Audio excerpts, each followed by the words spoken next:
నమస్కారం. మను కథలకు స్వాగతం. ఇప్పుడు మనం డాక్టర్ కొప్పరపు నారాయణమూర్తి గారు రచించిన భయం తెరచిన పాఠం అనే ఒక కథను విందామండి. ఇక కథలోకి వెళ్ళిపోతున్నానండి. ఏటా పెరిగిపోతున్న రోడ్డు ప్రమాదాలు. ఈ ఏడు ఇప్పటిదాకా చనిపోయిన వారు 6.4 లక్షలు. పత్రికలో వార్త చూసి గంభీర వదనుడై పేపర్ పక్కన పెట్టేశాడు. కొద్ది రోజులుగా శంకరం దిగాలుగా ఉంటున్నాడు. ఇప్పుడు ఈ వార్త పుట్ర మీద పుండులా పరిణమించింది. అతని మస్తిష్కం నిండా ఏవేవో ఆలోచనలు, ఆందోళనలు, ముఖ్యంగా ఏవేవో భయాలు.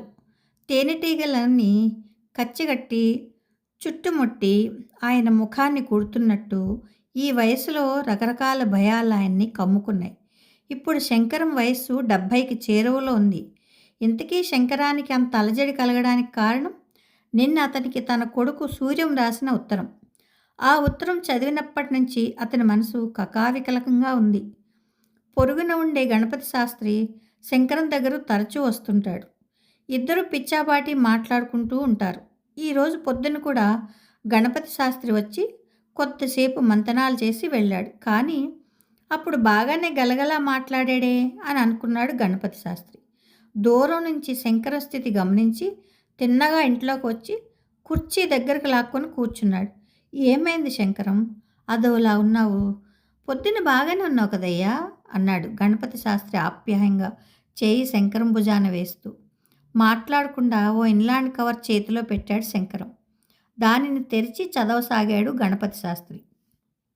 ప్రియమైన నాన్నకు ఉభయ కుశలోపరి. నేను, కోడలు, పిల్లలు అంతా ఈ నెలాఖరుకు మీ ఊరు వద్దామనుకుంటున్నాం.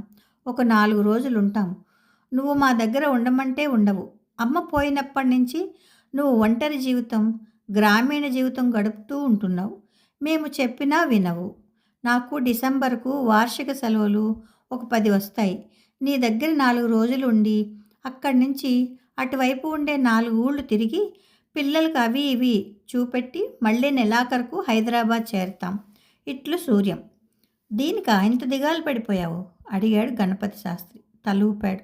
నీకు చాదస్తం బాగా ఉందిరా. అసలు ఏమన్నా సెల్ ఫోన్లు వచ్చిన ఈ రోజుల్లో నీకు ఈ ఉత్తరాలేమిటి? హాయిగా నువ్వు నీ వాళ్ళు ఫోన్లో మాట్లాడుకోవచ్చు కదా. నీకు తెలియనిదేముంది శాస్త్రి, నా కొడుక్కి పగలు రాత్రి ఆఫీస్ వ్యాపకాలుంటాయి.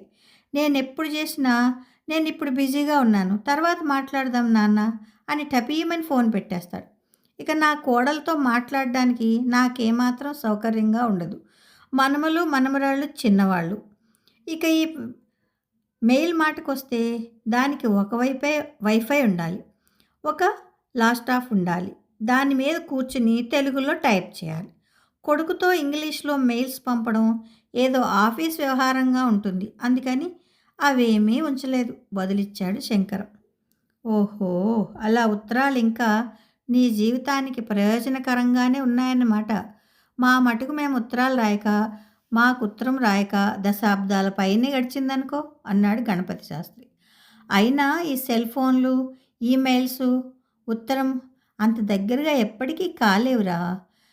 లల్లాయి పల్లాయి కబుర్లు ఫోన్లో ఎంతసేపు అయినా మాట్లాడుకోవచ్చు, కానీ ఉత్తరంలో మనం వ్యక్తపరిచే సంస్కారం, ప్రేమ, ఆప్యాయత సెల్ ఫోన్లో ఎలా సాధ్యం చెప్పు అన్నాడు శంకర్. నువ్వు చెప్పేది కూడా నిజమేలే. అప్పుడప్పుడు నేను అదే అనుకుంటుంటాను. ఒకప్పుడు మన ఇష్టమైన వాళ్ళ నుంచి ఉత్తరం వస్తే దానిని ఆప్యాయంగా 10 సార్లు చదువుకునేవాళ్ళం. మన వాళ్ళ నుంచి ఉత్తరం వచ్చేది ఉంటే ఈరోజు పోస్ట్ మ్యాన్ రాలేదా అని ఇంట్లో వాళ్ళని 1కి 10 సార్లు అడిగి విసిగించేవాళ్ళం. ఆ రోజుల్లో పోస్ట్ మ్యాన్ మనకు కనిపించకపోతే ఏదో వెల్తిగా అనిపించేది అన్నాడు గణపతి శాస్త్రి. భార్య పోయాక ఉద్యోగంలో భవిష్యత్తు ముఖచిత్రం తెలియలేదు, కానీ ఇప్పుడు చాలా విషయాలు తెలుస్తున్నాయి. అందరికీ అన్నీ ఈ వయసులో ఒకేలా ఉండవు అన్నాడు శంకరం. అది సరే, ఇప్పుడు నీ కొడుకు పిల్లలు వస్తుంటే నీకొచ్చిన విపత్తు ఏమిటి? అదా చెప్తాను. నువ్వు నన్ను ఎటు ఛాందసుడనే అంటావు కదా, కానీ ఛాందసం వేరు, జీవితం వేరు. అరే, ఏమిటిదని? నాకు కొడుకు, కోడలు, పిల్లలు రావడం ఇష్టమే. కానీ వాళ్ళు కారులో రావడమే ఇష్టం లేదు. అదే ఏమని? ఈ మధ్య ఎన్ని ఘటనలు చూడడం లేదు. కుటుంబాలే తుడిచిపెట్టుకుపోతున్నాయి కారు ప్రమాదాల్లో అన్నాడు శంకరం. అదా! అంత భయపడితే ఎలా? విదేశాలకు పిల్లలను పంపి చేతులు పిసుక్కుంటూ కూర్చునే తల్లిదండ్రులున్నారు. మరి వాళ్ళ మాటేమిటి? అన్నాడు గణపతి శాస్త్రి. ఏడ్చినట్లుంది నీ తర్కం. పిల్లలతో ఉండే దూరాభారం కాబట్టి పెద్దవాళ్ల భయాలలో తేడా ఏమీ ఉండదు. శంకరం కొంచెం కళ్ళు పెద్దవి చేసి కనుబొమ్మలు ముడిచి అన్నాడు. అవునులే గాని అన్నీ మనకే అవుతాయనుకోవడం అతి తెలివి కాదా? అన్నాడు శాస్త్రి. ఇది గణాంకాల సమస్య కాదు శాస్త్రి.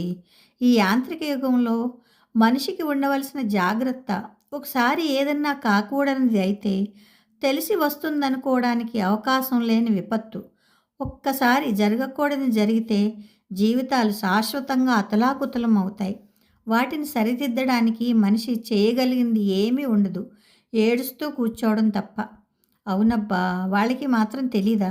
అంతని చాదస్తం గాని వాళ్ళేమన్నా పిల్లలా? మళ్ళీ అదే మాట అంటావు. చాదస్తం ఏమిటిందులో?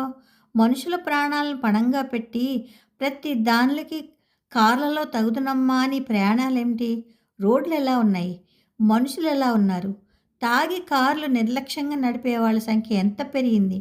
ఇవేవి పరిగణించవలసిన పని లేదా? అన్నాడు ఆవేశంగా శంకరం. నిజమే, వాళ్ళేమి చిన్నపిల్లలు కాదు కదా. కానీ వాళ్లకు నాకు మధ్య వయసు తేడా ఏమీ మారట్లేదే. వాళ్ళు పెద్దవాళ్ళైనంత మాత్రాన. సరేనబ్బా, నువ్వు చెప్పేది వాళ్ళకి నచ్చాలి కదా. కారు వల్ల వాళ్ళకుండే సౌకర్యాలు వాళ్ళకున్నాయి. ఇవాళ రేపు పర్యాటకం బాగా అభివృద్ధి చెందింది. తోవలో ఎక్కడ కావలిస్తే అక్కడ ఆగవచ్చు, కావలసినవి కొనుక్కోవచ్చు. ఏదైనా చూడవలసిన ప్రదేశాలు మెయిన్ రోడ్డుకు దగ్గరగా ఉంటే పోయి చూసి మళ్ళీ మెయిన్ రోడ్ ఎక్కవచ్చు. కాస్త జాగ్రత్త తీసుకుంటే చాలు. దానికంత భయపడాల్సిన పని లేదు. మిగతా అందరూ రావడం లేదా? సర్ది చెప్పబోయాడు గణపతి శాస్త్రి. ఇవన్నీ నాకు తెలియదనుకోకు. నీకు నా పాటి పరిజ్ఞానం నాకు లేదా? నేను వయసులో ఉన్నప్పుడు నాకు 2 కార్లుండేవి. అయితే నా జీవితంలో నేను చూసిన సంఘటనలు నన్ను చాలా కలవరపరిచాయి. నాకు బాగా సన్నిహితుడైన వాడి కుటుంబం యాక్సిడెంట్ కారణంగా కుక్కలు చింపిన విస్తరైంది. వాళ్ళకి ఏ సహాయం చేయలేక, అలా వాళ్ళని చూడలేక చాలా కాలం కన్నీరు మున్నీరయ్యేవాడిని తెలుసా. అందుకే దూరాభారాలకు విమానం లేదా రైలు వాడేవాడిని. ఎందుకంటే నా కోసమే కాదు, నా వెనుక ఉన్న వాళ్ళ కోసం. నా 40 ఏళ్ల ఉద్యోగ జీవితంలో ఎన్నో సంఘటనలు నన్ను విచలితుడిని చేశాయి. ముఖ్యంగా తెలిసిన వారి జీవితాలలో జరిగిన ఘటనలను చూసి నెలల తరబడి మనిషిని పోయాను అన్నాడు శంకరం. ఆ మాటలు అంటున్నప్పుడు శంకరం ముఖం ఎంతో పీక్కుపోయి కనిపించింది. నిజమే శంకరం, ఇవాళ మనం పిల్లలకు ఏమీ చెప్పలేని స్థితి. మన అనుభవాలు భయాలతో వాళ్ళు తమకేమీ సంబంధం లేదన్నట్టు ఉంటున్నారు. ఇవాళ తెల్లవారితే ఏ పత్రిక చూడు, రక్తసిక్తమైన రోడ్లు, 10 మంది దుర్మరణం, కుటుంబం తుడిచిపెట్టుకుపోయిన వైనం వంటి శీర్షికలు చదివినప్పుడు నా గుండె దడదడలాడుతుంది తెలుసా. శంకరం ఎంతో భావోద్వేగంతో చెప్పాడు. శంకరం ముఖం అంతా ఎర్రబడి ఉంది. సరే, నీ భయాలు నీవి. మాట్లాడి చూడు నీ కొడుకుతో.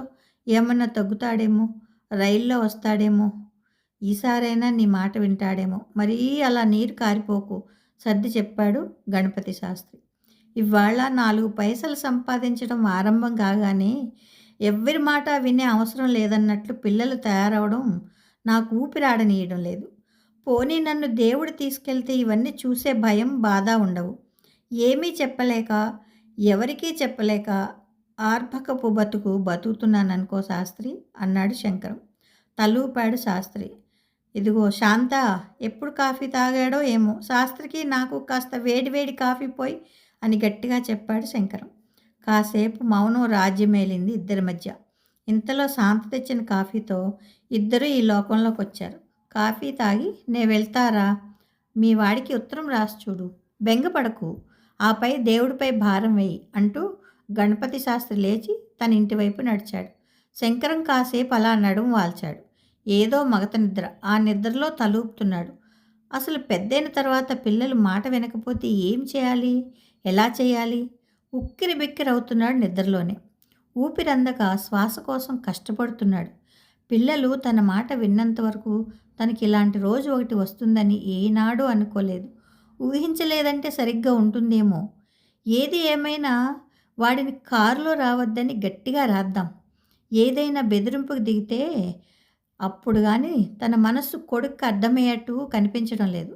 ఇలా ఆలోచనలతోనే సతమతమవుతూ ఒత్తిగిల్లి పడుకున్నాడు. ఎప్పుడు మగతపోయి నిద్ర పట్టిందో గాని గంటసేపు ఈ లోకంలో లేడు. సూర్యానికి ఆశీస్సులతో నాన్న రాయినది. నువ్వు పిల్లలు రావడం ఏ తండ్రికైనా ఆనందమే. కానీ మీరు కారులో రావడం నాకు ససేమిరా ఇష్టం లేదు. నా చేత అప్రస్తపు మాటలు రాయించకు. నాకు వాటిని పలకడం ఇష్టం లేదు. ఎంచక్కా రైల్లో వచ్చి రైల్లో వెళ్ళరా. ఇక్కడ కూడా కార్లున్నాయి. నువ్వు చూడదలుచుకున్న దర్శనీయ ప్రాంతాలకు ఇక్కడి నుంచి కార్లు అద్దెకు తీసుకెళ్ళి చూసి రావచ్చు. అదే సుఖం. నీకు నాకు కూడా శ్రేయోదాయకం. ఈ వయసులో నాపై ఒత్తిడి పెంచే, నన్ను భయపెట్టి కలవరపెట్టే ప్రయత్నాలు చేయకని నా సలహా. నీకెలా చెప్పాలో తెలియక ఊపిరి ఆడక ఇబ్బంది పడుతున్నాను. గ్రహిస్తావని ఆశిస్తూ నాన్న. శంకరమే స్వయంగా పోస్టాఫీస్కి వెళ్ళి స్పీడ్ పోస్ట్లో పడేసి వచ్చాడు. ఉత్తరం పోస్ట్ చేసినప్పటి నుంచి రోజులు లెక్క పెట్టుకుంటున్నాడు శంకరం. పోస్టాఫీస్ వాళ్ళు స్పీడ్ పోస్ట్ కూడా 3వ రోజుకు చేరుతుందని చెప్పారు. అంటే నా ఉత్తరం రేపు చేరవచ్చు అనుకున్నాడు మనసులో శంకరం. సూర్యం నుంచి ఏం జవాబు వస్తుందోనని ఆదుర్దా పడుతున్నాడు శంకరం. ఇంతలో పోస్ట్ మ్యాన్ వచ్చి పోస్ట్ అని అరిచి బండికి స్టాండ్ వేసి లోపలికి వచ్చి ఉత్తరం తెచ్చి సావడిలో కూర్చున్న శంకరానికి ఇచ్చి వెళ్ళాడు. ఈ కాలంలో ఇంకా ఇన్లాండ్ ఉత్తరాలు వస్తున్నది మీ ఒక్కరికే మాస్టారు అంటూ ఎగాదిగా ఒక సత్యయుగం నాటి మనిషిని చూసినట్లు చూసి వెళ్ళాడు పోస్ట్ మ్యాన్. ఒక నిమిషం వాడి మాటలు బుర్రకెక్కినట్టు అనిపించినా ఫ్రమ్ సూర్యం అన్న అక్షరాలను చూసి గబగబా కబరు విప్పదీసి చదవడం ఆరంభించాడు శంకరం. ప్రియమైన నాన్నకు ఉభయ కుశలో పరి. నన్ను కారులో ఏ ఊరు వెళ్ళవద్దు. పిల్లా జల్లాతో రా అని నువ్వెప్పుడు గొడవ చేస్తూనే ఉంటావు. నేను నీ మాట ఖాతరు చేయకుండా వెళ్తూ ఉండేవాడిని. దేవుడి దయ వల్ల ఇంతవరకు మాకేమీ కాలేదు. కానీ ఇకపై నీ మాట వినడం మంచిదేనని తోస్తుంది. అసలు ఏం జరిగిందంటే మొన్న నా క్లోజ్ ఫ్రెండ్ ఒకడు కుటుంబ సమేతంగా గోవా ట్రిప్కని వెళ్ళాడు. దోవలో వాడి కారును వేగంగా అటువైపు నుంచి వస్తున్న ఒక లారీ వాహనం గుద్దిందట. కుటుంబం మొత్తం చనిపోయారు. అది అటునుంచి వాళ్ళ శవాలు కారులో ఇరుక్కుపోయాయి. గోవా వెళ్తూ కూడా వాడు 4-5 సార్లు నాతో ఫోన్లో మాట్లాడాడు. పాపం వాళ్ళు వెళ్తూ వాళ్ళ నాన్న అమ్మని ఇంట్లో ఉంచి 2 రోజుల్లో వచ్చేస్తాం, ఏమీ భయపడద్దు, మేము తరచూ వీడియో కాల్ చేస్తాంలే అని చెప్పి మరీ వెళ్ళారు. ఇప్పుడు ఈ వార్త విని ఆ పెద్దాయనికి గుండెపోటు వచ్చి ఆసుపత్రిలో చేరారు. భర్త పడిపోవడంతో ఆవిడ గుండాగి చనిపోయింది. ఈ విషయం ఆయనకు ఇంకా తెలియదు. ఇప్పుడు వాళ్ళని చూసి తర్వాత కార్యక్రమాలు జరిపించేందుకు మనుషులు కూడా ఎవ్వరూ లేరు. నా పరిస్థితి అయితే అయోమయం, తల్లకిందులైపోయింది. ఎప్పుడు నీకు ఊపిరి ఆడటం లేదనేవాడి. దాని అర్థం ఏమిటో ఇప్పుడు తెలిసింది నాన్న నాకు. ఇక మీద ఏ ఊరు ప్రయాణం కారులో వెళ్ళాం. జరగకూడదు జరిగితే దాని పర్యవసానాలు ఇంత ఘోరంగా ఉంటాయని నీ భయం న్యాయమైందే. మొన్నటి దాకా అది ఒట్టి భయం అనుకున్నా. ఇప్పుడు అది మా జీవితాలను నిలబెట్టే పాఠమైంది నాన్న.